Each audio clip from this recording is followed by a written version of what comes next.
Hi, welcome to this video where we're going to talk about how to organize my home and declutter my life, which is a huge topic, right? Like, I could say a million things about this.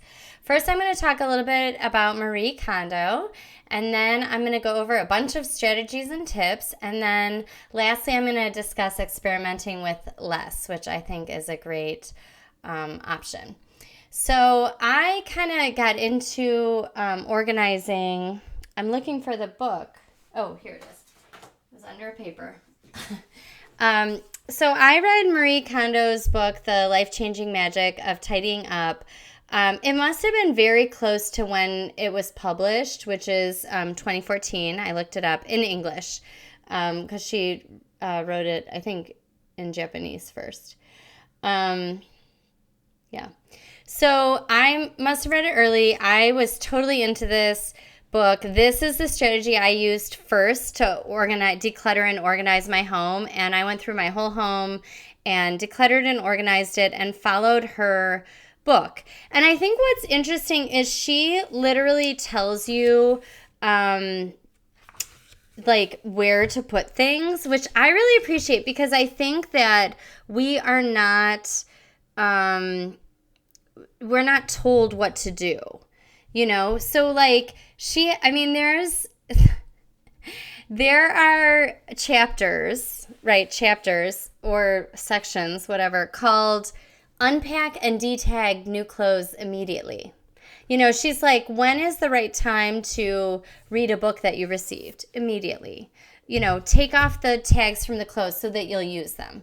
Another chapter is the best way to store bags is in another bag. So just some really practical, down-to-earth information, which I find very helpful in terms of how to organize my home because there's so many items and there's so many different items that, where do you put things? So I love that she tells you where to put things. And I think what's basically happening is, culturally, worldwide, we have created more and more and more specialty items. And so people are purchasing these specialty items and then there's just overflow all the time because we're bringing so many items in. Sometimes I love when I don't know if you've gone on a tour of a historical home, and we were in a house in Amish country, not maybe a couple of years ago, but they're like, oh, here's the bedroom, and there was literally a coat rack, just like a little coat rack, no dresser. And they're like, oh, that's where they put their clothes. A coat rack. So you just think about how many outfits we have. And then, 100 years ago, how many outfits did a lot of people have? It's so different. Or maybe it's 125 years ago now.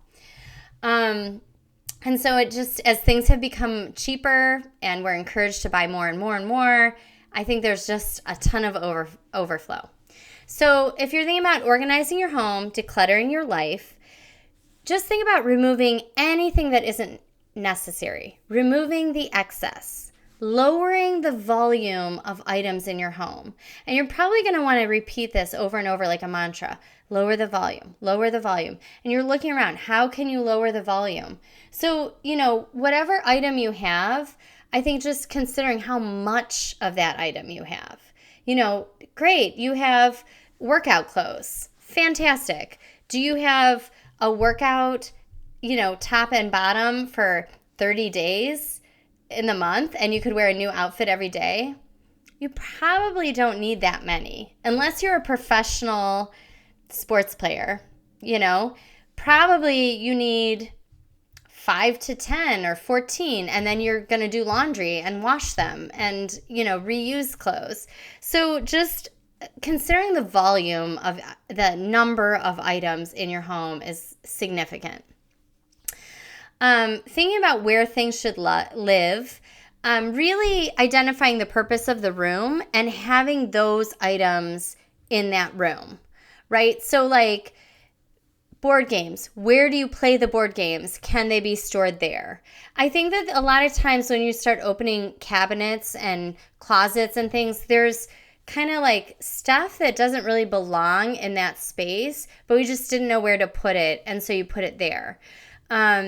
Really, like, I think there are some clear areas of where things should go.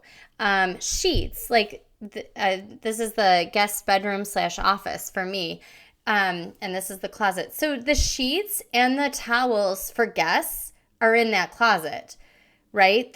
So I don't have an overstuffed linen closet. I actually have a very small linen closet compared to a lot of homes that I've seen, but it's not overflowing because everyone's sheets, we have a couple sets of sheets and extra blankets, they're in their rooms. My kids' sheets are in their closets. My kids' extra blankets are in their closets. So, my daughter's hand-me-downs, they're in her closet. There's a season of life, right? If you have that like 3-year-old or 5-year-old who's dumping everything, you can't do that. But, that's a season. And ideally those things, okay, these belong to my kids. They're in their rooms. They're in their rooms or they're in a dedicated playroom. They're not in every area of the house. So you want to try to return items to the one place that they belong. And then as you do that, that's where you can see the volume. Because if you have stuff in 5 different areas, you often cannot recognize how much volume is happening because there's only 1 or 2 in each place in 5 different rooms. So really thinking about where should things live. Letting your space tell you is a tip that I love. So to me, it's a real conversation with your space. How much space do we have in this home for that item, right? And if you begin to have more than that, I think what a lot of us are doing is it's just overflow. We don't make the decision. Instead, let's intentionally make the decision of which are our favorites or what do we want to keep to fit that space. A great example is in the kitchen. I have a drawer of dish towels. We celebrate Christmas, and a lot of the family, they'll get us like new dish towels. That's like an easy, everybody needs dish towels.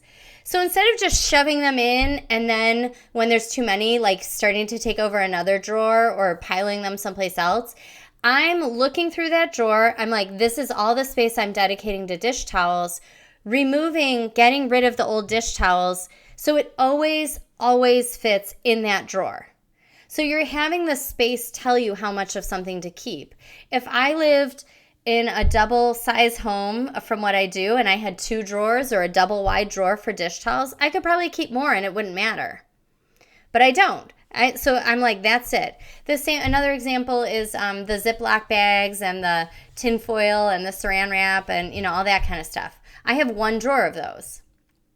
So I'm not buying the 10-year pack. I do have a little place in my pantry where I do sometimes tuck if I get an extra one.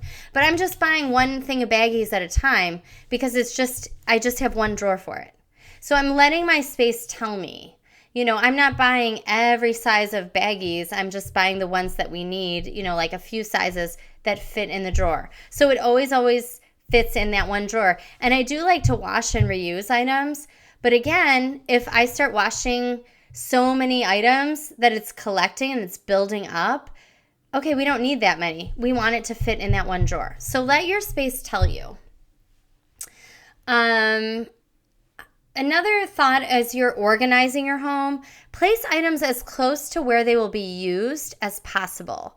So sometimes it's like things start getting separated, the vacuum parts are like, I don't know where, you want to sort of the first place you would look for things and as close to where you're going to use them. If you mainly use the vacuum downstairs, is it possible to create a space in a downstairs closet to use it? That's the organization that makes the most sense. Having easy access to the things that you use the most, close to where they get used, that's going to make your life feel easier and have less friction. So there are some things that should be in storage, like truly in storage. And those things, I would suggest there's only 3 categories that I really think belong in storage. Sentimental items And hopefully you've gone through these sentimental items and like displayed or used the ones that you want to, right? So some sentimental items might be out, pictures of like, I'm trying to move. That's an award I received. I was on a board and they made a lovely little plaque when I left. And so I have it on the wall. So it's sentimental. I want it. And also it's displayed. So it's the sentimental things you're not keeping. Those are appropriate for storage. Luggage or travel, if you don't travel frequently, the giant suitcase that we use every 2 years when we go on like a really big vacation, that doesn't need to be in your living space all the time. And similarly to what Marie Kondo says, a bag should live inside a bag, if you have travel pouches and special shoe bags and stuff that you only use when you're going on those trips, put them inside the luggage. Because then when you go to get out the luggage, that they're exactly where they're going to be. And then seasonal items, right? And it depends again on the family, the person. If you're in Cleveland like me, it's like the winter boots and the winter hats and the snow jackets and the snow pants. That's seasonal. Put those away. We're having, hopefully it's above 50, right? But hot days, you don't need them for 6 months. Put them away.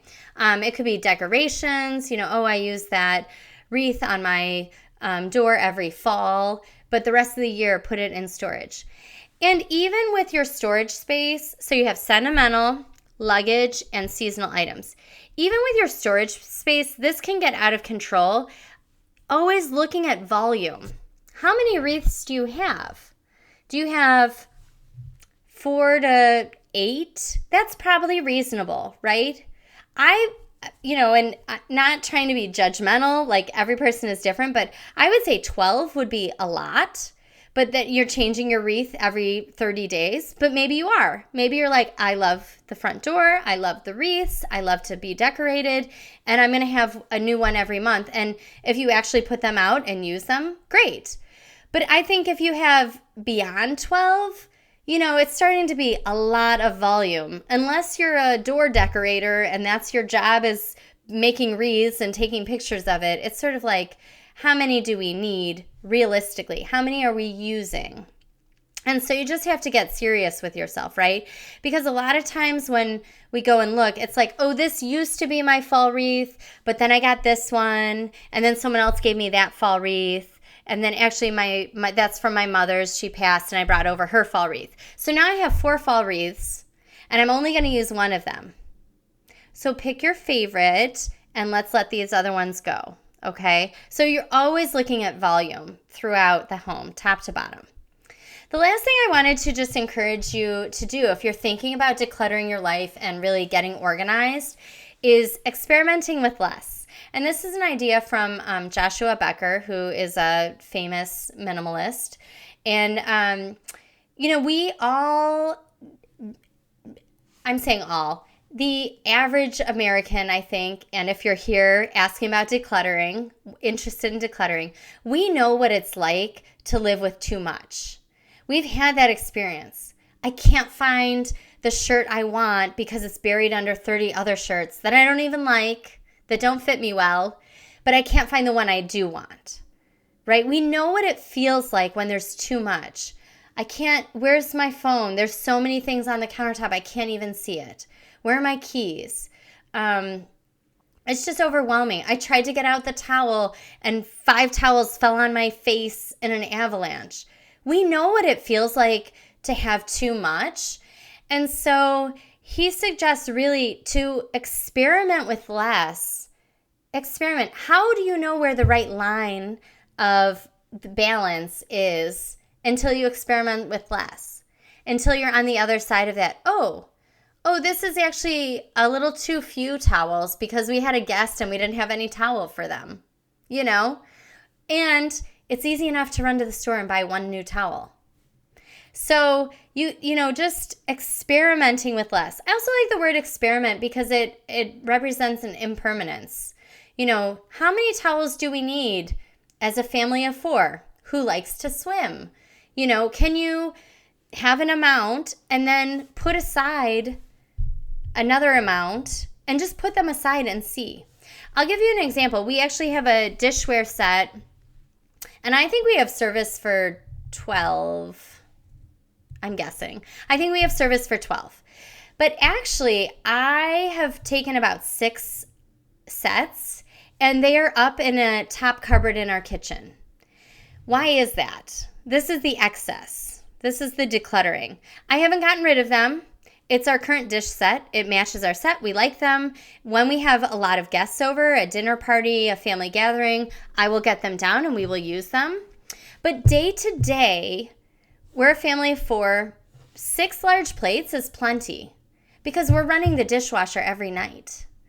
And if I only have 6 plates out and someone wants a plate, they'll use something else. They'll use a bowl, they'll use a small plate, they'll wash a plate. Haha, that never happens.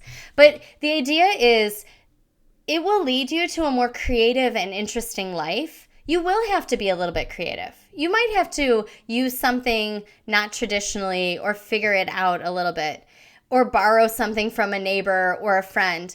And I think it makes life more interesting, more rich, more juicy to do those things. And I'll tell you that putting aside half our dishware, it creates less dishes at the end of the day. It seems counterintuitive. It seems like, oh, you should have a dish for... When there's tons of dishes, then people just use them and use them and use them. And of course I want everyone to eat in my family. But it's like, great, there are clean plates in the dishwasher. When there's none up there, they're in the dishwasher. So it just forces people a little bit to get in the habit of reuse, of using what you have in a different way. So that's just one example. So experiment with less. I'd love to hear how those experiments are going and what you're learning along the way.